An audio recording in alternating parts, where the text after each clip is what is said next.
नमस्कार बच्चों, स्वागत है आपका एसजे कोचिंग सेंटर में।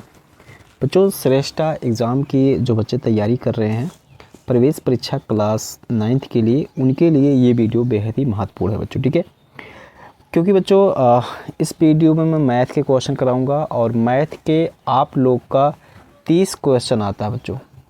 ठीक है, 30 क्वेश्चन आप लोग के पेपर में देखने को मिलेगा मैथ के बच्चों। ठीक है, तो 30 अगर यहाँ पर हम देखते हैं कि एक प्रश्न 4 अंक का होता है, तो देखिए 120 नंबर का यहीं पर ही हो जाता है बच्चों। ठीक है, यदि 120 नंबर ही यदि आप सही कर ले जाते हैं और फिर उधर विज्ञान और सामाजिक विज्ञान के कुछ क्वेश्चन भी सही कर ले जाते हैं, तो ये मान के चलिए आपका प्रवेश के लिए जो अंक चाहिए वो आपका सुनिश्चित हो जाएगा बच्चों। ठीक है, तो इसलिए मैथ को आप लोग ध्यान से देखिए। इसी प्रकार से ही प्रश्न पूछे जाते हैं जिस प्रकार से मैं क्वेश्चन कराने वाला हूं, और इसी फार्मूले पे इसी टॉपिक से रिलेटेड अब की बार भी प्रश्न पूछे जाएंगे। ठीक है, इसी से संबंधित क्वेश्चन पूछे जाएंगे, इसलिए आप लोग पूरा वीडियो को देखकर क्वेश्चनों को तैयार करते चलिए। उस टाइप के क्वेश्चनों को और भी अपने बुक से इत्यादि तरीके से अगर जहाँ से भी पाएँ वहाँ से तैयार करते चलिए। ठीक है, मैं अपने इस चैनल पे ज़्यादा से ज़्यादा क्वेश्चन आप लोगों को कराऊंगा ताकि आप लोगों को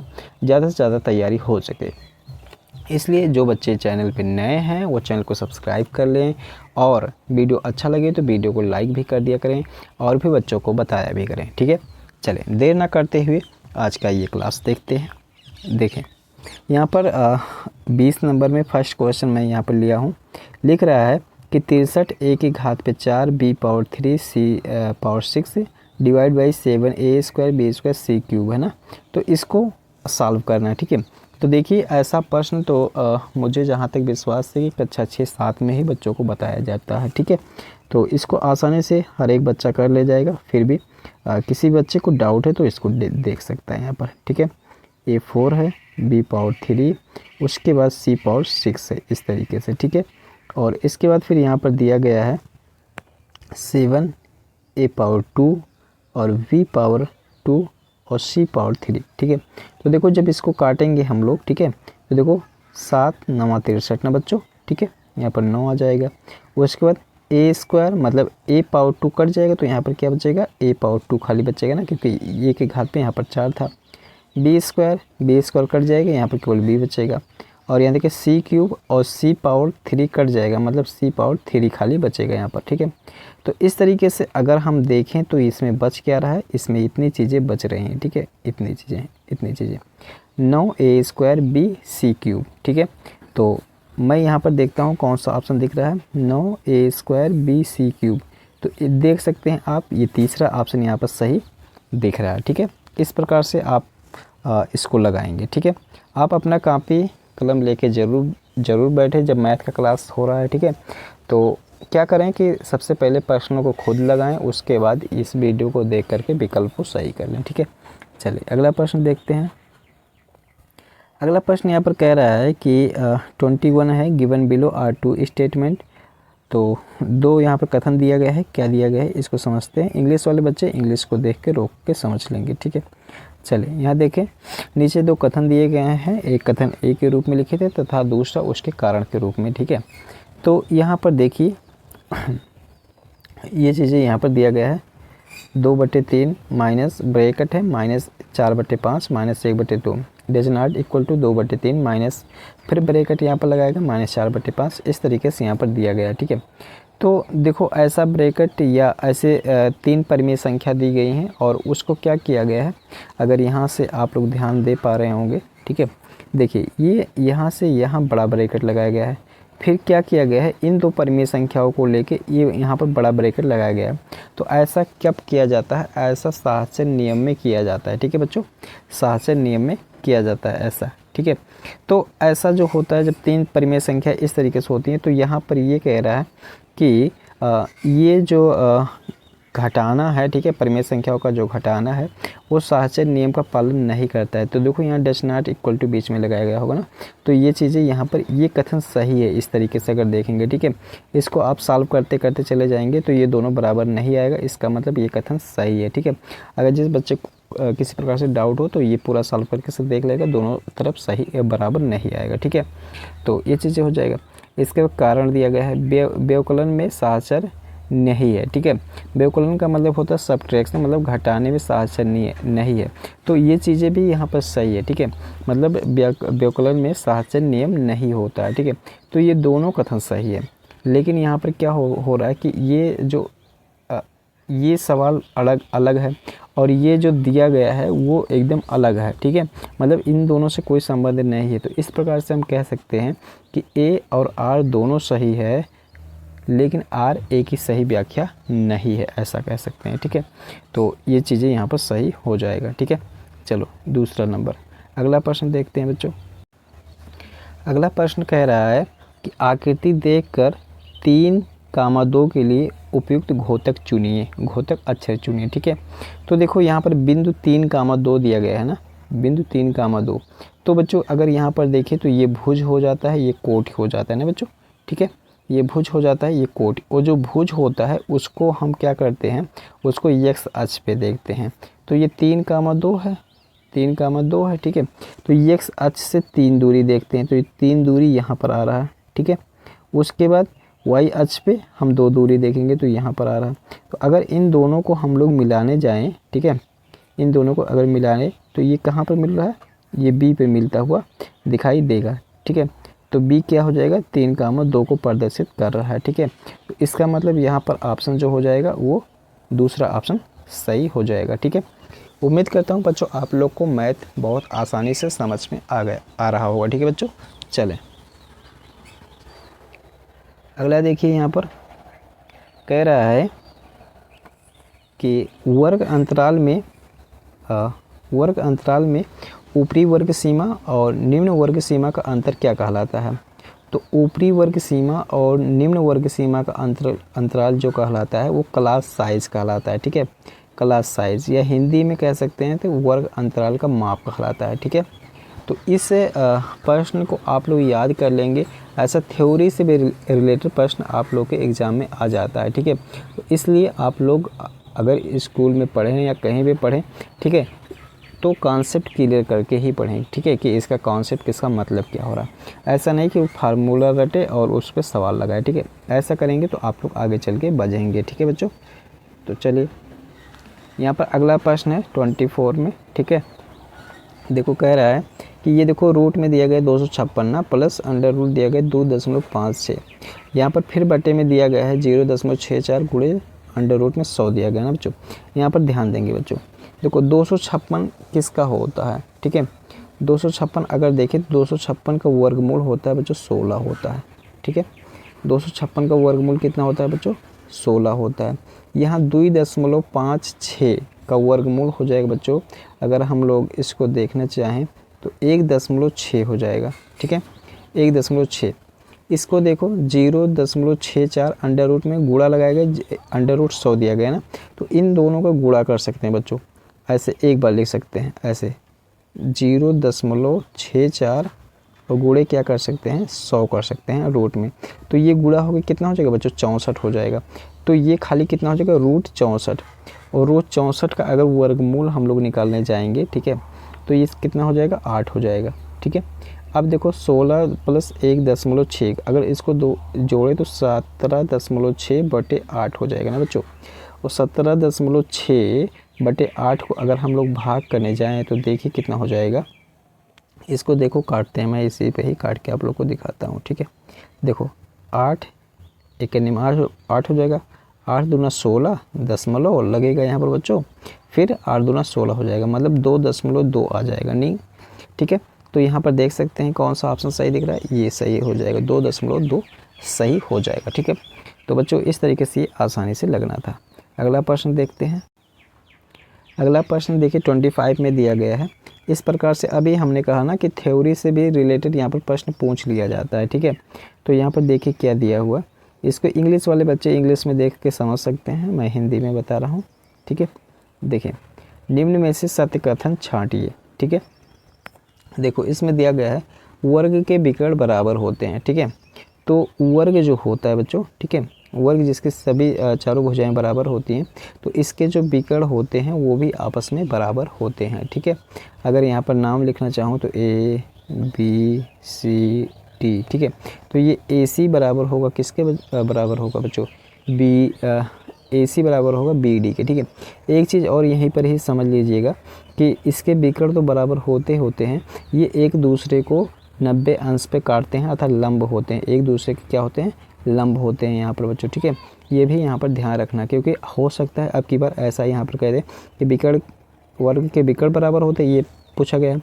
अब की बार हो सकता है वर्ग के विकर्ण परस्पर एक दूसरे के लंब होते हैं, ऐसा कह सकता है। ठीक है, तो ये चीज़ें आप याद रखेंगे। ठीक, अगला है आयत के विकर्ण परस्पर लंब होते हैं। ठीक है, तो ये कथन गलत है। यहाँ पर ये आयत होता है, इसके विकर्ण जो होते हैं वो परस्पर लंब नहीं होते हैं बच्चों। ठीक है, लेकिन एक चीज़ यहाँ पर है कि आयत के विकर्ण की लंबाई जो होती है वो बराबर होती है। ठीक है, ये लंबाई, ये विकर्ण, ठीक है, इसकी लंबाई जो होती है वो क्या होती है बच्चों, बराबर होती है। ठीक है, ये ठीक है।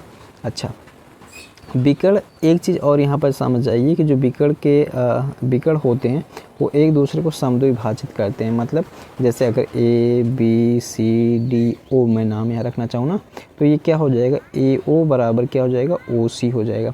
इसी प्रकार से ओ बी बराबर क्या हो जाएगा, ओ डी हो जाएगा। ठीक है, तो ये विकर्ण एक दूसरे को समद्विभाजित करते हैं। ठीक है, तो यहाँ पर जो कहा गया है कि आयत के विकर्ण परस्पर लंब होते हैं, ये गलत कथन है बच्चों। ठीक है, ये क्या है, गलत है। ठीक है, चलो अगला देखते हैं। यहाँ पर कह रहा समचतुर्भुज के विकर्ण परस्पर लंब होते हैं। तो समचतुर्भुज के विकर्ण जो होते हैं, एक ऐसा चतुर्भुज जिसके सभी भुजाएं समान होती हैं, ठीक है, बराबर होती हैं, उसे हम समचतुर्भुज कहते हैं। ठीक है, समचतुर्भुज के विकर्ण परस्पर लंब होते हैं, तो ये कथन सही है बच्चों। ठीक है, समचतुर्भुज के विकर्ण जो होते हैं एक दूसरे को 90 अंश पर काटते हैं। ठीक है, चले, और विकर्ण एक दूसरे को समद्विभाजित करते हैं, मतलब इसके भी विकर्ण यहाँ पर जब काटते हैं तो ये दोनों बराबर होते हैं, ये भी जान लीजिए। ठीक है बच्चों, चलो, तो ये इसमें दिए हुए कथन में ये तीसरा भी सही हो जाएगा। अगला है समांतर चतुर्भुज के विकर्ण एक दूसरे को समद्विभाजित करते हैं। तो समांतर चतुर्भुज कुछ इस टाइप का बनता है। ठीक है, इसके आमने सामने की भुजाएं बराबर होती हैं, तो इसके जो यहाँ पर विकर्ण होते हैं, ठीक है, विकर्ण होते हैं एक दूसरे को समद्विभाजित करते हैं। ठीक है, विकर्ण एक दूसरे को क्या करते हैं, समद्विभाजित करते हैं, तो ये भी कथन सही है। ठीक है, अगला है कह रहा है कि समचतुर्भुज के विकर्ण बराबर नहीं होते हैं। ठीक है, समचतुर्भुज के विकर्ण बराबर नहीं होते हैं, तो ये चीज़ें यहाँ पर गलत है। ठीक है, ये चीज़ें यहाँ पर गलत है। अगर समचतुर्भुज मैं यहाँ पर बनाना चाहूँ, अभी मैंने इसको बताया ना कि समचतुर्भुज के विकर्ण क्या होते हैं, समचतुर्भुज के विकर्ण बराबर होते हैं बच्चों। ठीक है, तो ये कथन गलत है। ठीक है, चले, तो अब इस तरीके से हम देख सकते हैं हमें कौन कौन सा मिला, ये गलत मिला, ये सही मिला, ये सही मिला, ये सही मिला। तो ए सी डी इसी तरीके से आप लोग को भी बच्चों एग्ज़ाम में लगाना होगा। ठीक है, तो इसका दूसरा सही हो जाएगा। ठीक है, चलिए अगला देखते हैं। अगला क्वेश्चन बहुत ही मज़ेदार है, इस प्रकार से क्वेश्चन ज़रूर एग्ज़ाम में बच्चों बन ही जाता है। ठीक है, ये क्वेश्चन बार बार रिपीट होता है, हर एक एग्ज़ाम में रिपीट हो जाता है, तो आप लोग के भी यहाँ पर पेपर में आ सकता है। दो कह रहा है कि निम्न में से कौन सा पाइथागोरियन त्रिक नहीं है। ठीक है, तो देखो यहाँ पर पाइथागोरियन त्रिक पता करने के लिए कौन सा नंबर पाइथागोरियन त्रिक में है, ऐसे आपको 3 नंबर दिया रहेगा, ए बी सी ऐसे ही दिया रहेगा। ठीक है, तो इसको पता करने के लिए कि पाइथागोरियन त्रिक में है कि नहीं है, तो उसके लिए आप लोग क्या करेंगे, देखें, ये ए का स्क्वायर प्लस बी का स्क्वायर बराबर सी का स्क्वायर, इसी पे रख के सब कुछ चेक कर लेंगे। ठीक है, इसी पे रख के चेक कर लेंगे, अगर ये दोनों तरफ बराबर आ रहा है तो वो पाइथागोरियन त्रिक में है, अन्यथा नहीं है। ठीक है, चलो एक को चेक करते हैं। यहाँ पर जैसे देखो, यहाँ पर चलो मैं ये बी वाले को चेक करता हूँ ना, ये 5 का स्क्वायर ऐसे कर लेंगे प्लस 12 का स्क्वायर बराबर 13 के स्क्वायर। ठीक है, इसी तरीके से सबको करके चेक करेंगे बच्चों आप लोग। ठीक है, देखिए ये 25 हो जाएगा, ये 144 हो जाएगा 12 का स्क्वायर, ये 169 हो जाएगा। इन दोनों को जोड़ेंगे तो 169 बराबर 169 आ रहा है कि नहीं आ रहा, दोनों तरफ बराबर आ रहा है। ठीक है, तो ये जो हमने इसको एक चेक करके दिखाया दूसरा नंबर, ये पाइथागोरियन त्रिक में है, ठीक है। तो आपको कह रहा है कि कौन सा नहीं है, तो जब आप ऐसे चेक करोगे, ठीक है, सभी को चेक करने जाओगे तो ये चौथा जो मिलेगा ये पाइथागोरियन त्रिक में नहीं मिलेगा। अर्थात ये पर जब ए स्क्वायर आप करोगे प्लस बी स्क्वायर बराबर सी स्क्वायर का फार्मूला लगाओगे तो ये दोनों बराबर नहीं आएगा, ठीक है। तो यहीं से आप समझ जाएंगे कि पाइथागोरियन त्रिक में ये नहीं है, ठीक है। तो ये वाला सही हो जाएगा। चले अगला क्वेश्चन है, किसी बेलन की त्रिज्या r इकाई और ऊंचाई h इकाई है, ठीक है। तो देखिए मैं कुछ बेलन इस टाइप का बना दे रहा हूँ, ऐसे बेलन है, ठीक है, ऐसे बेलन है, ठीक। कह रहा है कि इसकी त्रिज्या क्या है बच्चों, इसकी त्रिज्या r है और ऊंचाई h है, ठीक है। फिर इसमें कह रहा है, इसको अगर हम ऐसे बनाएं तो कह रहा है यदि इसकी त्रिज्या को 2 गुना कर दिया जाए, मतलब इसकी त्रिज्या को क्या कर दिया जाए बच्चों, 2r कर दिया जाए और ऊंचाई को आधा कर दिया जाए, ठीक है। ऊंचाई को क्या कर दिया जाए, आधा, मतलब h/2 कर दिया जाए, तो नए बेलन का आयतन होगा, ठीक है, नए बेलन का आयतन होगा। तो एक चीज़ यहाँ पर समझो, मैं इसी में ही बताने की कोशिश आप लोगों को कर रहा हूँ बच्चों, ठीक है। देखो अगर इसका आयतन देखने चाहेंगे तो क्या बनेगा, पाई r स्क्वायर h ना। इसका आयतन देखने जाओ तो क्या हो जाएगा, देखो पाई r की जगह पे क्या लिख देंगे बच्चों, 2r का स्क्वायर हो जाएगा, क्योंकि यहाँ पर त्रिज्या 2r है और h होता है, तो क्या हो जाएगा बच्चों, h/2 हो जाएगा, ठीक है। चलें अब यहाँ पर देखेंगे, मैं यहीं पर ही इसको बताने की कोशिश करता हूँ आप लोग को बच्चों। इसको ये देखिए, ये इसका इतना आयतन आया हुआ ना, इसको देखेंगे, इसको यहाँ पर क्या हो जाएगा, पाई और गुणे हो जाएगा 4r स्क्वायर ना, और गुणे कितना हो जाएगा, h/2 देखो 2 दूना 4 हो जाएगा। तो अगर यहाँ पर हम देखें और भी इसको, तो ये क्या बचेगा यहाँ पर, 2 पाई r स्क्वायर h, यही तो बचेगा, ठीक है। तो ये देखिए इसका आयतन कितना है, पाई r स्क्वायर h, और इसका कितना है, 2 पाई r स्क्वायर h, मतलब कि नए बेलन का जो आयतन हो जा रहा है वो पहले बेलन के आयतन का 2 गुना हो जा रहा है, ठीक है। पहले बेलन के आयतन का कितना हो जा रहा है बच्चों, 2 गुना हो जा रहा है। तो इस तरीके से इसमें जो ऑप्शन सही हो जाएगा वो ये तीसरा ऑप्शन सही हो जाएगा, ठीक है बच्चों। चलो अगला प्रश्न देखते हैं।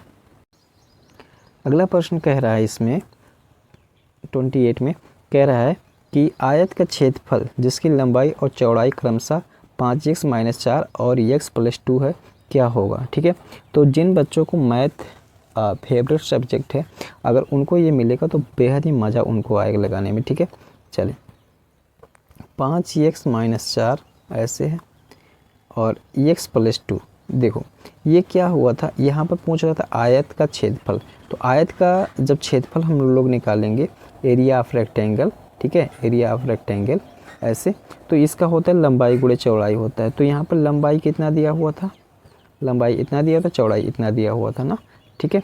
तो देखो हम लोग क्या करेंगे, अब इसका लंबाई का चौड़ाई में गुणा करते हैं। देखो 5x का x में गुणा करेंगे तो 5x स्क्वायर हो जाएगा, 5x का यहाँ पर 2 में गुणा करेंगे तो 5 दूना 10x हो जाएगा, ठीक है।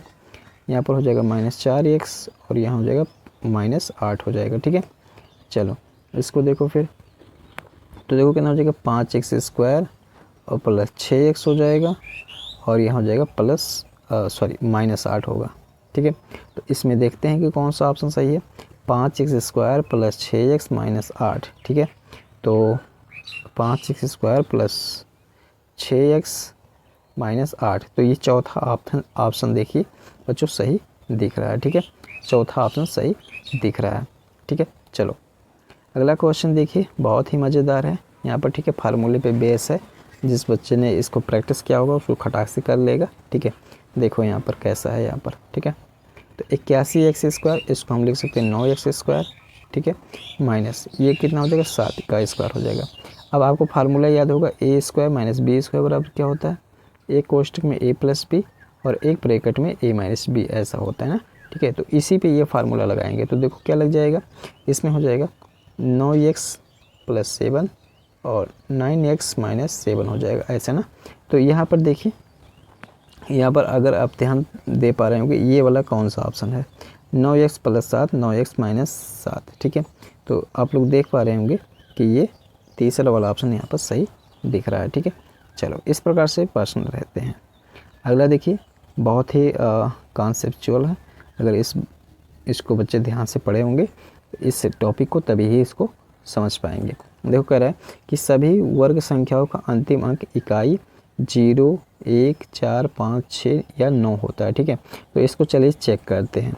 देखो 1 का स्क्वायर अगर हम करते हैं तो कितना 1, 2 का स्क्वायर 4, 3 का स्क्वायर 9, 4 का स्क्वायर 16, 5 का स्क्वायर 25, 6 का स्क्वायर 36, 7 का स्क्वायर 49। इस तरीके से जब आप देखने जाओगे तो इसमें जो चीज़ें कह रहा है वही चीज़ें सत्य मिलेंगी। ठीक है, ऐसे यहाँ पर एक चीज़ और का मैं दिखा देता हूँ। 10 का स्क्वायर कितना हो जाएगा 100 हो जाएगा। तो इसमें देखो क्या कह रहा है कि इकाई का अंक 0, तो देखिए यहाँ पर 0 होता है, 1 1 होगा, 4 4 होता है, उसके बाद 6 तो 6 भी आप देख सकते हैं, 9 यही होगा। जब भी किसी संख्या का वर्ग करोगे तो इसमें से इकाई का अंक 1 मिलेगा ही मिलेगा। ठीक है, तो इस तरीके से ये कथन यहाँ पर सत्य हो जाएगा। अगला कह रहा है कि पूर्ण वर्ग संख्याओं के अंत में शून्यों की संख्या केवल सम होती है। ठीक है, पूर्ण वर्ग संख्याओं के अंत में शून्यों की संख्या केवल सम होती है। चलो ठीक है, इसको भी देखते हैं। इसमें देखो जैसे 10 का स्क्वायर करोगे बच्चों ना तो कितना आएगा 100 आएगा, 20 का स्क्वायर करोगे तो 400 आएगा। ठीक है, ऐसे 100 का स्क्वायर करोगे तो 1 के आगे 4 जीरो आ जाएगा। मतलब कहने का मतलब ये वाले शून्यों की संख्या बता रहा है, ये पूर्ण वर्ग संख्या है, तो ये वाले शून्यों की संख्या देखिए यहाँ सम है कि नहीं है। ठीक है, तो ये भी सही है यहाँ पर। ठीक है, तो इस तरीके से हम कह सकते हैं कि कथन 1 और कथन 2 दोनों यहाँ पर सत्य हैं। ठीक है, चलिए ये चीज़ें सत्य हो जाएगा। ठीक है, चलो तो बच्चों आज के इस क्लास में इतना ही। मिलता हूँ किसी दूसरे वीडियो में, तब तक के लिए पूरा वीडियो को देखने के लिए बहुत बहुत धन्यवाद। बच्चों ऐसे ही आप मेहनत से पढ़ाई करते रहिए और आगे बढ़ते रहिए। ठीक है।